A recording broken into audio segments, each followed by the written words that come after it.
I think we could possibly double the number of recruits, but would they be really, really standout franchise owners?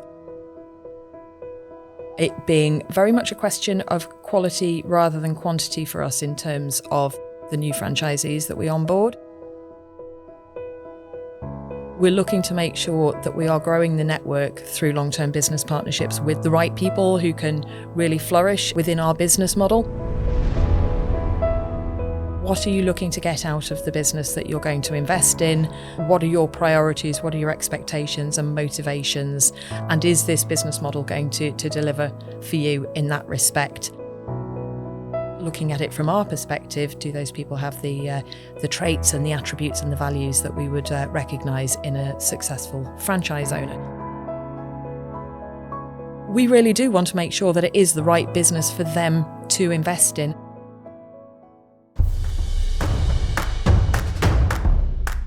We do really try to leave no stone unturned. Only people that really cut the mustard are going to be progressing. We talk a lot about mindset in the evaluation process. Something Ken is very, very keen on making sure that people coming into the business are mentally strong enough and resilient enough to push through some of those early challenges. We fully accept that business ownership, isn't necessarily for everybody. The Right Start programme is a year plus of mentoring for franchise owners. It's quite intense. They're already starting to think, I'd like a second territory, and how do I need to channel my business to take me where I want? As a network, well, we've got going on for 30 people in the national office team. We've got 80 franchise locations. It is a real roller coaster at the beginning.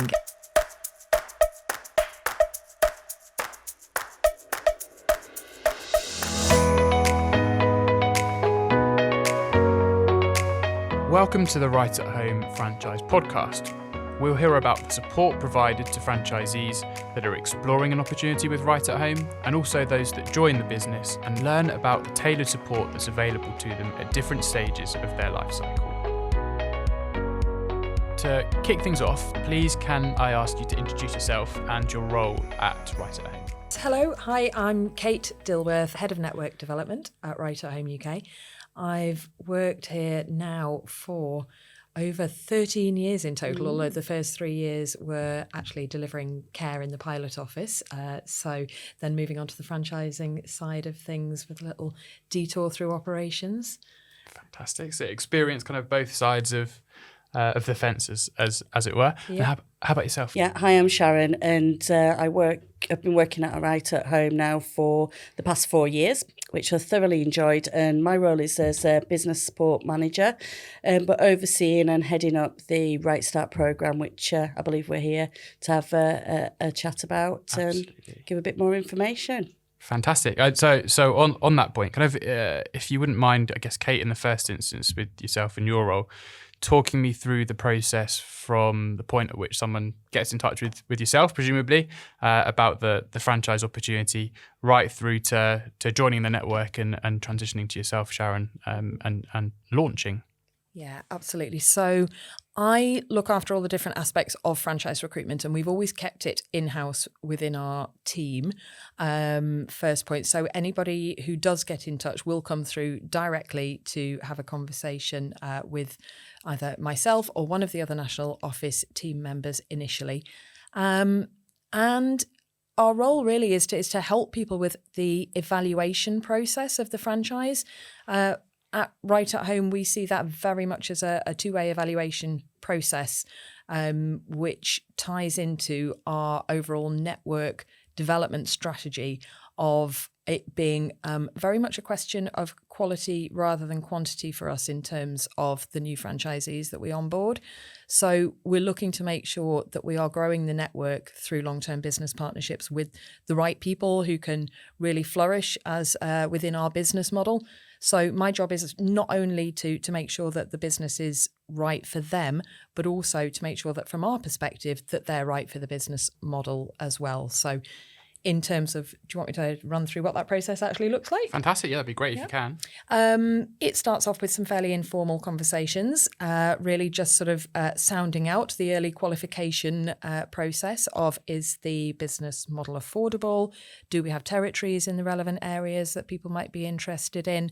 And after we've answered those fairly quick questions, then it's more of a conversation around, what are you looking to get out of the business that you're going to invest in? What are your priorities? What are your expectations and motivations? And is this business model going to deliver for you in that respect? And looking at it from our perspective, do those people have the traits and the attributes and the values that we would recognise in a successful franchise owner? So we have some early get-to-know-you calls, and then we invite people to come and meet us in person up at our national office, which is just north of Liverpool. And the majority, quite a few of the national office team are based there. We do, of course, have remote staff, but it is a really nice opportunity for people to come in and see the setup and to meet some of the team. And I run our discovery sessions with Ken Deary, who is the founder and chairman of Right at Home. And although he's stepped back a little bit from the day-to-day operations, Ken still very much loves being part of the franchise recruitment process. It's still hugely important to him that he has relationships with the new franchise owners. And I think from their perspective, obviously, you know, they very much want to hear from the man who has built the business. So it's great that they can have that early opportunity to build a relationship with Ken and to hear about everything, you know, the history of the business from his perspective, and also where we're going to. And we have a really in-depth run through all aspects of the business model, so that hopefully we send people away with all of their questions answered. Fantastic. And why is it so important to take such a, as I know you do, a measured approach to that growth? Because I'm sure you could probably double quite easily the number of new recruits that join the network. Why is it so important to take that measured approach for you? I think we could possibly double the number of recruits, but would they be really, really standout franchise owners? It's my personal opinion is it would be quite difficult. And Right at Home has very much built its reputation on the consistency of high performance across the network and quality standards through the business. And that's evidenced through things like the homecare.co.uk client recommendation or client review scores, where we've got a group score of 9.8 out of 10 over 70 locations. And on the compliance side of things, where we have an overall outstanding rating currently at the moment of over 34% of our CQC inspected locations in England, for example. So it's not easy to achieve those standards in your business, and it's not easy to achieve that consistently across the network, but that is very much what our brand reputation has been built upon. That's what people come to expect from Right at Home services, and that's absolutely what we want to make sure that we continue to deliver. So we want to, that's looking at it very much from our perspective. We can absolutely very important to also look at it from the investor's perspective, from the potential franchisee's perspective, that we take a responsibility over accepting their initial franchise fee and the time that they're committing to spend with us and going into potentially, a minimum 10-year business partnership in most cases. So we really do want to make sure that it is the right business for them to invest in as well. And of course, nobody has a crystal ball, but we want to be as confident as we can be when looking forward that we feel we can support that individual to be successful, that this really is the right place for them to be investing their savings. Fantastic. Thank you for that clarity. Taking it back to process then, Ken, as you've mentioned, is still involved in that process, involved in the discovery day that you've kind of outlined in the discovery session. What happens kind of from that point and the next steps through to Sharon? So the next steps, if people want to find out more, is they have to start undergoing the grilling, which is nicely packaged up as an interview process. But we do really try to leave no stone unturned. So there is a psychometric assessment that can be done online. Because we're a regulated industry that's governed by the Care Quality Safety Commission in England or the Care Inspectorate in Scotland, Care Inspectorate of Wales, they will all have requirements around people that are going to run regulated businesses in those areas. So we have to make sure from the Fit and Proper Persons Directive that there's not going to be any issues. So we complete paperwork to address that. And then the actual interview itself is really getting to know the candidate, to looking at their transferable skills and relevant experience, but also to understand their values and their motivation, and to sort of see how closely what they're looking for is going to align with our business model. So that's our first really important qualification stage. And then once franchise owners have gone through that, if we feel that they're potentially a good fit for the business, and both parties want to move forward, then we would introduce them to other franchise owners. And that way the franchise owners know that that's a pre-qualified introduction. They can be very open, and we appreciate, that's the bit that people really want to get to, is hearing actually what running the business looks like for our franchise owners, what their experiences have been, so they can go and really get the most out of that process with it coming after our initial qualification. I think that's a really important part of the journey. Having spoken to a number of franchisees, they know how seriously National Office take that recruitment piece and have real confidence that only people that really cut the mustard are going to be progressing along that journey. I think that's really important, isn't it? Yeah, absolutely. And it's, we have that responsibility to the franchisees, and part of that validation process is to take feedback from them. And if any of the franchise owners felt that they'd had a conversation with somebody that they didn't, that they had concerns about, and they felt perhaps, that their motivation wasn't perhaps in the right place, or the values weren't aligned, then, that would be important feedback to us. And we absolutely have, taken that, and that's been sometimes enough to then, talk more openly and realise that perhaps it's not the right thing to do to go ahead with people. So the network is really important that franchisees are part of that process as well. Absolutely. So boxes all ticked from that perspective. Franchisees happy, you're happy with the feedback that you've received after that sort of validation process. What happens then? So this is where I come in then to join with Kate and also the board of directors as we take part in the potential franchise owners coming to do their qualification presentation at National Office, which is fantastic to be a part of. And of course, we've already received that feedback from our franchise owners that they have spoken with already, as Kate alluded to. And so that's then a decision's generally made on the day. It's, this is sort of the final sort of stages, isn't it, Kate, of the qualification? I give them a bit of guidance around the qualification process, but do try to stay arm's length from it so that it's very much on their own merit. But essentially what we ask people to do is to come back, having done all of their research into the territory, into the projections, the financial projections, obviously making sure that they're comfortable with conservative estimates around returns. And we've put together a P&L forecast, but all of our general guidance around the franchise model obviously has to be applied at local level, doesn't it? So in those research stages, they'll be looking at what the local model, what the competition is like in the area that they're looking at, how much they're charging, what the demographics for the area is, because there's quite a bit of flexibility, isn't there? We support anybody over the age of 18. So where's the opportunity for business growth going to come from? Where is the recruitment of staff going to be coming from?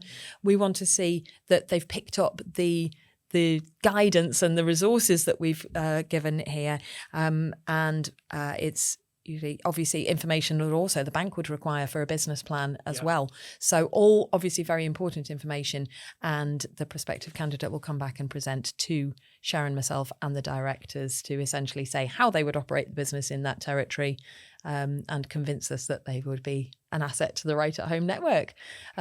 And it's quite funny, isn't it? Because people get through that process and if we award a franchise and they're like, woohoo, and it's like, but that's just the start. Now the hard work begins. Yes, indeed. But it is, as I said before, it's very, very much done with the franchisee's best interests long term in mind. And I think, from having talked to a lot of the owners, they actually, quite enjoyed being challenged in that way, not just being handed a franchise, not being sold to in any sense whatsoever, but, having to, because by the time they come through the other side of it, they've got confidence then in their own ability to deliver the business model, which sets you off on the right foot, I think, to go and actually start doing it. Absolutely. So from that sort of moment of excitement and no doubt kind of on day one, there is a little bit of nerves and apprehension as well for some of the owners. How do you as a national office provide that support through the early phases of growth and through development? I've heard the term Right Start programme. Perhaps that's something that you could elaborate on, Sharon? Yeah, absolutely. So the Right Start programme is very much a training and mentoring, a year plus of mentoring for franchise owners. So that includes everything from business startup. So Kate and myself taking them through that early business planning, looking for the assisting with the finances, for the funding. Looking for officers, right through then to early marketing support, setting up websites, getting them onto social media, and then taking them right through for the compliance with our compliance team. So it's very structured, but yet we've got flexibility within the programme. But it's quite intense. The support that we have, I think, is second to none. It's something we really pride ourselves on. So there's never a week where they've not got formal contact, at least twice with somebody from national office, from a department. So my role in that is making sure that I collate all of their needs, and ensure that the team are working at pace to ensure that we can provide everything at the time of need, rather than bombarding these new franchise owners with all of the information, and there's so much. It is just sort of at the time of need. Yeah. So that was quite a change actually that we put in place, wasn't it? Because we kind of did learn from experience through that it can be a little bit overwhelming when a huge amount of information is thrown at you all at once. But so we've kind of restructured now. The Right Start programme obviously encompasses training and as well as the support. And we now have at least, it's broken down into multiple stages of training now. As much as possible being done at the point of need or just prior to, so that the franchise owners see how the jigsaw pieces fit together. And when we do go through, our initial training is very much more an overview of the management model and their managerial responsibilities, isn't it? And the different aspects of where the business model pulls together, because there is no point giving people the how-to training when they're not going to be actually doing something for another 3 or 4 months perhaps. And because of the nature that the industry that we're in and the CQC registration, then that process takes a little while. So we stage everything to be done at the right time for them now. But Kate, interestingly, you mentioned the initial training that we do. So we have a 2-week Right Start training for new owners. And that comprises of awareness, so around roles and responsibilities as the nominated individual, as we would say for in England, or a responsible individual for maybe the CI, Scotland or Wales. So then we also look at an overview of the marketing, and it's an opportunity for those franchise owners to meet and spend a little bit more time with those individual teams and departments. So that forms a 2-week period with a break in between those weeks to allow them to absorb some of the learning. So that seems to, that works well. We get excellent feedback that knowledge is being imparted. And then obviously my role is to ensure that as we go further down the line, that I am reminding them and refreshing their memories of that early learning, and so that they're then starting to implement that. And I think, Kate, you mentioned the jigsaw puzzles all starting to come together. That's very true. It does start to do that once we're getting into months sort of like 2 and 3. Fantastic. And how important would you say the relationship that those new franchisees develop and form with others in the same boat as them? How important is that relationship? It's immensely important. and I run a peer support and best practice forum, which runs every 6 weeks, and that is for franchise owners within the Right Start program, so that they're learning from other people's experiences. So they'll have somebody that's just been through what they're going through, and they can offer that level of support to each other, obviously in a sort of a managed way, so that they're taking some actions away. So they've always got something to be working on, but then they've got other franchise owners that they can draw on their very recent experiences. So we found that works really well. Yeah, it's a brilliant forum to sit in on that. I love it, because Sharon and I obviously work together to try and make sure, because people have the relationship very much with me on the way in to the network. And particularly I think with where we are now as a network, where we've got getting on for 30 people in the national office team, we've got 80 franchise locations. So potentially a little bit daunting to come in as a new business owner into that environment when you've only really spoken to a small number of people sort of coming through the process, as much as we do try and give them the breadth of experience there. But so first of all, Sharon and I do a very sort of soft overlapping handover process. So at the time that they're also building up relationships with the rest of the support team at national office, and then of course they will be introduced first and have the closest relationships with people who are on training at them, people who are coming into the network at the same time, and who they'll go on to that peer support group with. And then there's obviously lots of opportunities as they find their feet in the network to go into different levels of peer support, whether it's regional or whether it's focusing, joining one of the groups that supports us specifically in working around recruitment, or marketing one of the focus groups perhaps. But I think it's really important at the beginning to have that, both the structured side of it, as you said, but also it's a very emotionally supportive environment, shall I say, that peer support group, but because it is a real roller coaster at the beginning, and the group meets every 6 weeks, and people can be in such a different place, can't they? Operationally and mentally and emotionally, from one meeting to the next. So as Sharon said, with people on there who will be slightly ahead and slightly behind of that same journey, you're immediately getting that reassurance that this is normal. You're doing everything you should be. We felt exactly the same way, with at the beginning, it can be challenging. You can be paying out a lot of, spending quite a lot of money before you start to generate any income into your business. And that can be tough mentally. And, just although there's 80 other businesses proving our business model out there, no two of them are exactly identical, of course. So there's always an element of finding their own way for that franchise owner. And I think that's where that peer support platform can be really, really offer a lot of reassurance. Absolutely. And especially for a new franchise owner that's coming to us and it's the first time maybe they've had a business of their own. So then they're experiencing some challenges maybe around getting to know the sector, as well as being a business owner. So that's where we support them to make that journey as easy as possible for them. Fantastic. Thank you. How would you say the support that's provided to the franchise owners is tailored or perhaps evolves the further through their own franchise life cycle they get? How does that develop and evolve? So very much. I was recently with a franchise owner that's still in the Right Start program, but is coming towards the end of that. And they turned to me and said, I can see what's happening here.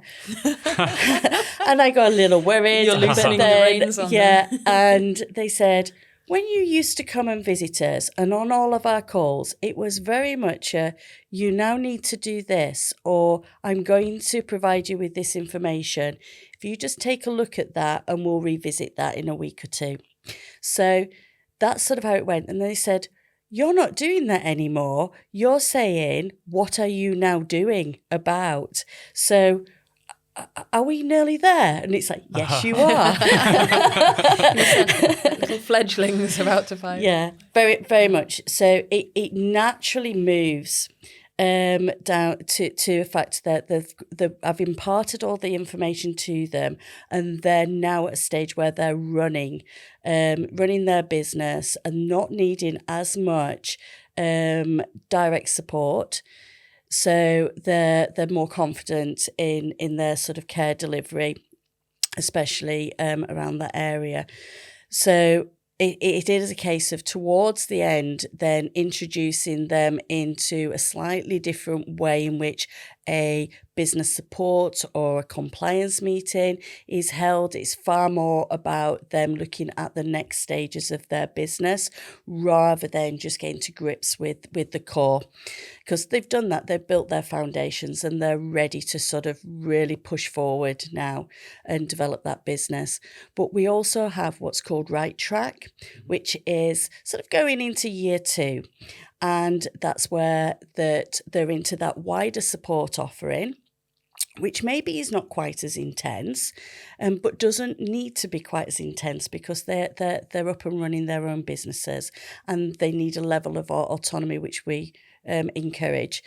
So with the Right Track, it is what it says. It's just making sure that they're staying sort of on track with where they want to be for the future, but we're actually planning. And for some, that might be planning towards, they're already starting to think, I'd like a second territory, and how do I need to channel my business to take me where I want? And we support with that as well. So there is something after the initial program for them. And it's also probably worth mentioning here, obviously, what Sharon is excellent at as well is, and the reason why she gets involved quite early on in the process, is understanding the different ways in which people learn and how they want to be supported as well, which very much comes down to your personality as well as your prior experience. So those psychometric tests that we do in the early stages and the experience around the qualification presentation, Sharon and I will be talking all the time about what that support offering is going to look like for that individual, and whether somebody's very much self-starter or if they are somebody that's going to take a lot more reassurance from ongoing close contact in those early stages. So there's flex for the different individuals based around their experience and their personal circumstances, and then there's also continuity as well, because although their business support manager will go on and change, they will be working with regular members of the team within marketing and recruitment, and most importantly compliance. Their quality and compliance manager who will work with each individual owner from the early stages of Right Start in helping them to prepare for the regulatory registration process, which normally involves being interviewed. So there will be coaching for those interviews as nominated individual, support with recruiting the right manager into their business. And then once they've achieved registration, we immediately go into coaching and preparing the team for their first inspections and to get the best possible regulatory rating off the back of that. So that quality and compliance manager, where possible, will remain consistent through that business growth. They build the relationships with the franchise owner and their wider team, and they'll be supporting them to make sure that they've got not only that they're working with those big goals in sight around the regulatory ratings, but also that on a day-to-day basis they're using the auditing tools that we're providing them with, and they're able to go to sleep at night with a nicely reassured that their business is absolutely compliant and that everybody in their team is doing what they should be doing. And of course, wherever we do identify support needs there's very clear action planning around that as well. So that's another important relationship in the support team, isn't it? And one that we try to keep as consistent as possible. Absolutely, yeah. So where that will be based more regionally, to offer that consistency as well. Yeah.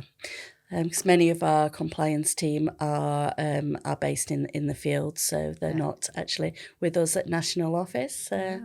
And Sharon also has an excellent background in compliance as well, which she didn't touch on at the beginning. But among the many strings to her bow, she's also got that operational experience as well from working in the care sector. So I think that's why you're so well suited to the Right Start support, because both from having run businesses previously and delivered care services, you've been through everything that they're going through. So Yes, and I can relate to even their emotions as things maybe not going quite as well as they would like them to be, or there's issues around maybe some of their client care. And I understand how that is from being operational for a good 20 years in the sector prior to coming to Right at Home. So have a clear understanding of their roller coaster of emotions. Fantastic. Is there one or two kind of common challenges that you could sort of give some detail around from a new start franchisee perspective, where you give some practical help and support that maybe someone exploring an opportunity may want to have some prior awareness of? So I think much of this is it can be quite an intense period whilst waiting for registration with the regulator. So there's a period of time where it'll be franchise owner and their registered manager. So that can become quite an intense relationship, often in a startup office, a small office, 2 people, and the managing that relationship it's a professional relationship, but they're wanting to work well with this individual. So it's the barrier between professionalism and becoming too over friendly. Yeah. So franchise owners often find that a tricky period. And there's nowhere to hide in the There early isn't. days either for either of them. Both from a performance perspective and also in terms of the relationship, you have to be able to spend a working day, happily in each other's company as well. So our recruitment department work on personality matches as well as needing the right skill set for the registered managers, and also a skill set outside of the compliance related that will match with the franchise owner as well. Yeah. So we do look at that, but it's still an intense period. I think also linked with registered managers is should an early business lose their registered manager, and that can be for many reasons. That leaves the franchise owner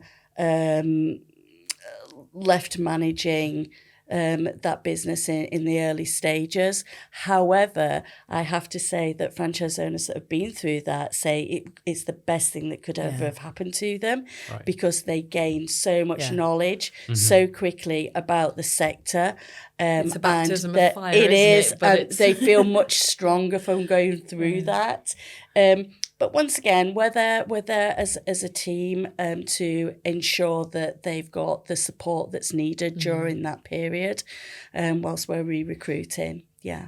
Yeah, absolutely. And that, nobody should ever feel alone when they're going through any of those business challenges. But I think, the franchisees, they do benefit from a lot in those early stages, though, from knowing that, if you compare it to coming in as an independent, then you obviously a lot of the peer support around you, but you've got the recruitment team there helping you to bring the right people into your back office team.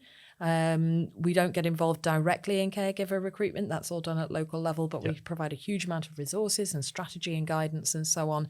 But I think, the times in the early stages is when things don't immediately, are not necessarily going to plan, or in areas that the franchise owner perhaps hasn't envisaged, which is just absolutely par for the course in business, isn't it? That there's always going to be things come along that are not expected. We do have a little bit of a philosophy of planning for the unexpected and scheduling in at least one disaster a quarter, which always amuses me. And then, but if it doesn't happen, you're in a great place. And as it is, you're well prepared and very, have got that resilience mentality as well to getting over some of those early hurdles.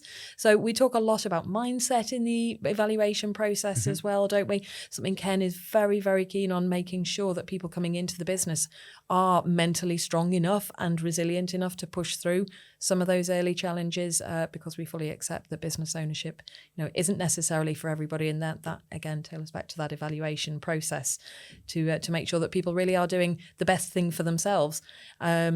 So it's quite funny. It is always, though, there is always a conversation at the beginning about what it's going to look like in the early stages of running your business. And then the franchisees say, hand on heart, nothing fully prepares you for it. But the most important thing to us is they say that they feel well supported and that knowing what they know now, they would still go and do it all again, and we get that answer back, whether that's 12 months in, 3 months in, or, 10 years down the line. Yeah. So that's what's important, obviously, to us. Yeah. Fantastic. So it's clear support is central and pivotal to the success of Right at Home. How do you draw the boundaries when it comes to giving support? Because I don't think, you're not for one second claiming that you do everything for your franchisees. You very much have to empower them. So how do you draw those boundaries? We start that work in the evaluation process of setting expectations and being very clear in our communication about what our role is, that we are there to support, enable, facilitate, but we're not there to run people's businesses for them. So in the in the franchise recruitment conversations, very clear about how there are no guarantees of success. That coming into a franchise network, a very successful one, can obviously reduce a lot of the risks around coming into starting up your own business, but success does absolutely sit in the hands of the business owner. And we actually have, dedicated sessions on the first day of new owner training around expectations on both sides. So it's clearly communicated from my part of the process, and then obviously Sharon has to follow up on that, and in the actual one once the support launches in earnest. Yeah, there's a level of training, and training is very much, we will show, we're going to give you the skills to enable you to be able to do this within your business. And my role, along with many other things, is to mentor them moving forward, to ensure that they're taking those skills and adapting and using those within the business. We certainly we want to make sure that we've got a skilled network. We don't want to disable them in any way. So that's very, very important. And that's, very much part of my thinking as I'm with the franchise owners, is making sure that we're imparting our knowledge, but enabling them to be able to do this and to move their business forward. Yeah. And I think there's also a little bit, we have to give a bit of a message of realism around, we don't have formal SLAs in place for response times to, but sometimes when people think, oh, this is fantastic, I'm coming in and I've got 30 people supporting me in my business. But of course, those 30 people are supporting a network of, and a growing network as well. So we're just very open. I think everything has to come down to open communication, doesn't it? That an understanding that we'll absolutely support in all areas we can, but, we can't necessarily always guarantee to meet very short turnaround times. If, for example, a franchise owner might contact us and say, oh, there's a PR opportunity, but, they need 1,000 words of content by tomorrow and I haven't got anything, So if it's there, and that's great, we can point them towards the right areas. But if they're asking us to actually, to do a piece of work, then we have to look at how that's going to fit within the wider network, and, when the timings for that can be accommodated, and so on. And like I said, just be open and honest and realistic, because we'd rather not set false expectations. Yeah, absolutely. A lot of franchise owners sort of start with the end in mind. So how do you support franchisees when it comes to building their businesses, building the value of their businesses, and when the time comes, be that year 5, be that year 10, whatever it may be, how do you help them prepare and then go through that resale process? So I think the first thing is what we do is once the franchises move out of the Right Start and Right Track programs, then one of the things they'll look at with their business support managers is the territory maximisation project, and that will help them to scale up their business. And when we do actually start talking about eventual exit strategies fairly early on in the conversation. We even cover it off in discovery session, which seems odd to be talking about exits before people have even come into the network. But it is important that you understand what your options are and likewise what your commitments are when you're coming into a franchise agreement. So for ourselves, we have an initial 10-year franchise term, and that can keep rolling then on a follow-up 5-year renewal agreement for as long as both parties are willing to continue with that. Both parties, franchisee and franchisor, obviously have commitments under their legal franchise agreement, legally binding commitments, which is why it's so important to make sure that if you are signing a franchise agreement, that you have that independently reviewed and you're super clear on what you're signing up to and comfortable with everything within that. So it's first of all is that it's not always necessarily a resale that's going to be the right option for people. We've got some franchise owners that have got their children working in the business and are looking to hand it on to the next generation. We've got others that might be thinking of stepping back but putting in an operations director or a managing director to run the business for them. So we start talking at around, we invite people at around the 5-year point. They can come in earlier than that if they want 2, 3, 4 years in, to start understanding around what their long-term options are, and whichever option is right for them, very much underlining the fact that it's going to take time to prepare their business to get the best possible outcomes from that. So that may be developing the person that they want to take over the running of their business to the point where they are fully rounded and sufficiently experienced to be able to do that, and for the franchise owner to have full confidence in taking that step back. Or it might be in actually preparing the business for sale so that they can realise the actual asset that they've built up there, in addition to the profitability that they've benefited from, hopefully year on year. So, yeah, that's kind of it. We've been very fortunate actually, because Ken's role we've always been very active supporters of the British Franchise Association. Ken has chaired the Quality and Standards Committee for a long time and then gone on to become overall chair of the BFA. So best practice in ethical franchising has always been very, very much at the core of our model.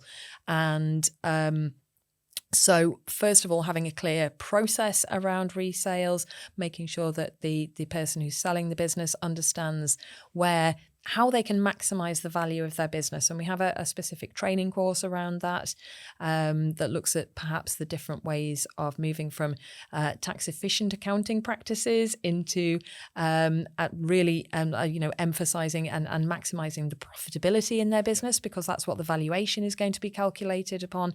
And then understanding the other factors in their business that can impact that valuation and the attractiveness of their business to outside buyers. So we spend quite a lot of time going through that process with them, and then when the time comes, actually supporting them to because the valuation is based on typically on a multiple of profitability within the business, and the multiplier, there is a little bit of scope for that to vary depending upon what their business looks like at the point of sale. So yeah, we really want to make sure, as Sharon said, that the support goes right from one end of the franchise life cycle to the other. So from launching your business through to the business that you hand it over to somebody else. We also look at what support's needed, and we reevaluate where that business is at, looking at the compliance. Are they on track to where they need to be? Is there anybody else that we need to introduce into that back office team? Are they adequately staffed? Have we got any maternity cover that needs, that we need to bring somebody in for? Because that's going to make the business ultimately more attractive as a resale. So yeah, there's a lot of work in the background. Oh, we could do a whole conversation, a whole podcast about resales, couldn't we? We There's could a lot to talk about with it, yeah, and or that sort of next stage of Yeah, definitely. Yeah. No, for sure. How do you anticipate the sort of support offering that National Office provide evolving over the coming kind of years? Is there any specific areas, for example, within franchisees' businesses you're seeing now that you expect will require kind of targeted support or more guidance? Well, we certainly are seeing or feeling at the moment the benefit that our model is going to be evolving a little bit. in terms of the type of care that we're delivering. And we're very fortunate that our Director of In-House Care and Quality and Compliance, Simon Osborne, also has a clinical background. So his expertise and support in that is helping us to further sort of shape the business model to offer clinical care delivery alongside the more traditional aspects of companionship and personal care. So that is going to be one of the more sort of like specific offerings. I guess we're all, obviously sensitive to flex in the market, and we've seen obviously a lot of change, and we talk a lot internally. Again, we're fortunately privileged that Lucy is vice chair of the Home Care Association. So we have a lot of conversations around changes that we foresee and how we're going to make sure that Right at Home is at the forefront of the market in years to come. And yeah, sometimes, the recruitment obviously has always been a challenge in our sector. So, are we doing really, very targeted support around recruitment to help professionalise the career opportunities and make sure that we've got really excellent career pathways? And so it's not so much also in the one-to-one support, but it's in the work that's going on behind the scenes in terms of the strategy and the direction that the brand is taking and the resources that are available to franchise owners. And that variation sits alongside then the obviously very, the tailored support that varies according to the individual's business and whether their business is doing more around, for example, NHS work or more private focused on dementia care, for example, or working with younger adults, so it's as I said before, there's quite a lot of opportunities to identify areas for need and to address those. And the support team will absolutely make sure that you've got, the resources and the guidance and the knowledge and to be able to do that. Fantastic. And I think from a previous conversation I've had with one of your franchisees, Amy Popat from sort of Southampton Solent, she mentioned that there was a group within the network of sort of female franchisees sort of coming together and discussing best practice and sort of some of the challenges that they've sort of come across and faced. So as a network, as a national office, encouraging of franchisees taking the lead. We have to work collaboratively with franchise owners. We are fully franchised operation. We do not deliver our own care services. So there are multiple platforms and interfaces in which we work with franchise owners, or where they take the lead, or where we're asking them to join us in piloting and developing ideas. So we, there's such a plethora of skills and experience and passion for what we do out there in the network that you absolutely have to be foolish not to tap into that and to benefit from it. For sure. Thank you. Most difficult question I'm going to ask you. You've only got one word. Describe Right at Home. Sharon, I'll go to you first.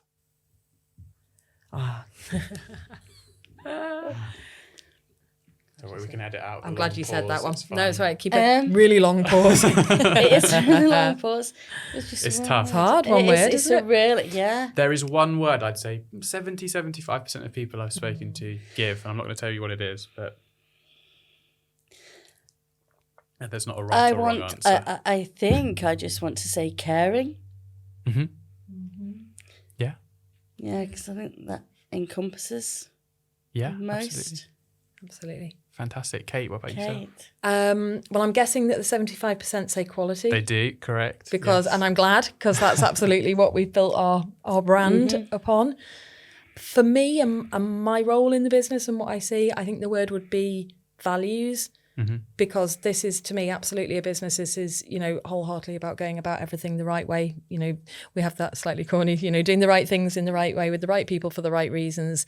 But I've heard Ken and Lucy talk so much over the years about being able to go to sleep at night with a clear conscience from knowing they've done, everything in their power to support the people that are at the heart of their business, whether it is the franchise owners or the team at National Office, the staff that are working in the local network and the caregivers, and obviously ultimately the clients and their families.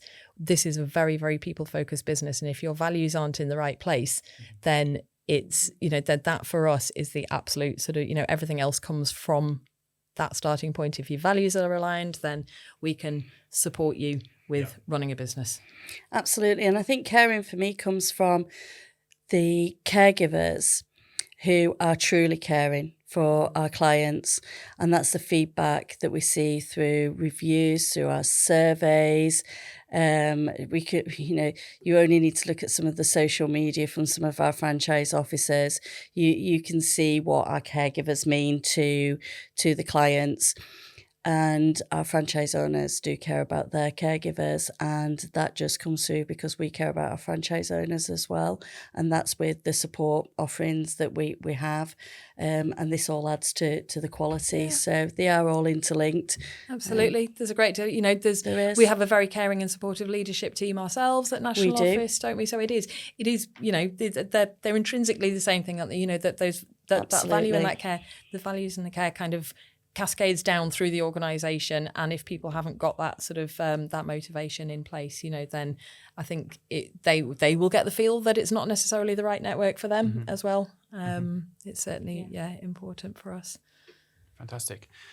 Final question from.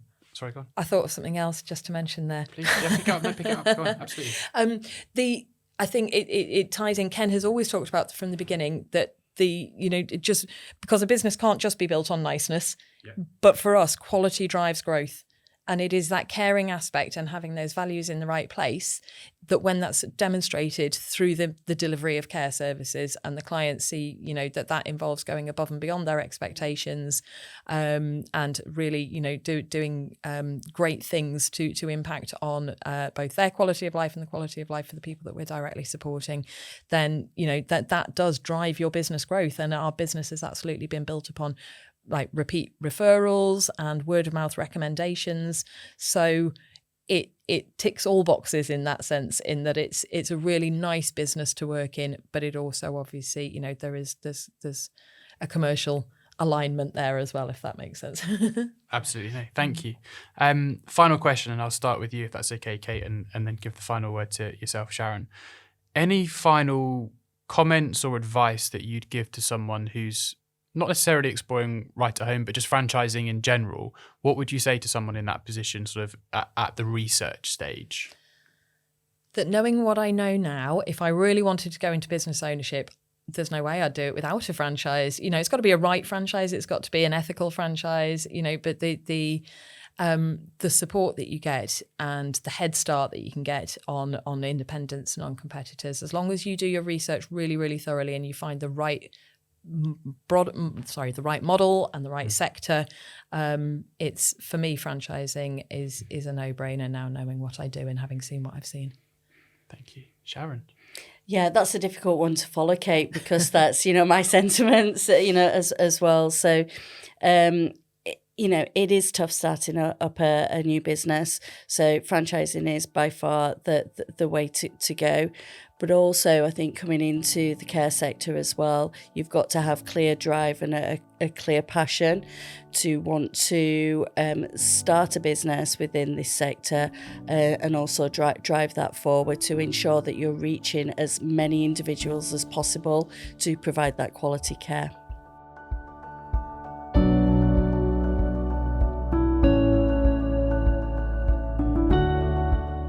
A massive thank you to the National Office team for their insights. I'm looking forward to welcoming back our listeners to a further podcast very soon.